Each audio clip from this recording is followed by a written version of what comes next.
আদায়ের মধ্যে কোনো বেশ কম করেন নাই। আমি আবু বকর সিদ্দিক সাক্ষ্য দিচ্ছি, আল্লাহর রাসূল আপনি একটাই জীবন, আপনি মারা গেছেন, আপনি ইন্তেকাল করেছেন, আপনি আর ফিরে আসবেন না। তাহলে আবু বকর সিদ্দিকের বিশ্বাস নবীজি কি করেছেন? আরো জোরে কি করেছেন? কিন্তু খেয়াল রাখবেন, নবীজি হায়াতুন নবী। নবীজি কি নবী? আরো যদি কি নবী?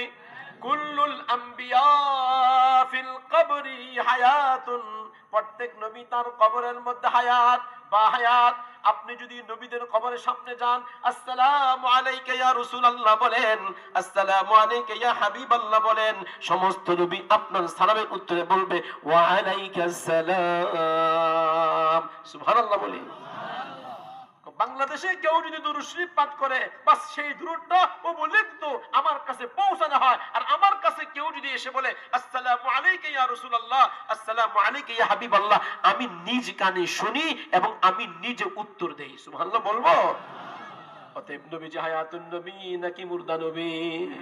দুনিয়ার জীবন থেকে চলে গেছেন, কবরের মধ্যে নবীর রূহের সঙ্গে নবীজির আপনার সম্পর্ক অনেক বেশি। শরীরের সাথে রূহের সম্পর্ক এত গভীর, এত গভীর, এত গভীর, এত গভীর। নবীজি বলেন প্রত্যেক নবী তার কবরের মধ্যে হায়াতুন নবী, জিন্দা নবী। আবু বকর সিদ্দিক রাদিয়াল্লাহু তাআলা আনহু তিনি এবার আসলেন, আসার পরে বললেন আমি খুতবা দিব। ওমর তুমি খুতবা বন্ধ করো। এই ভাই ভিডিও বন্ধ করো। কেন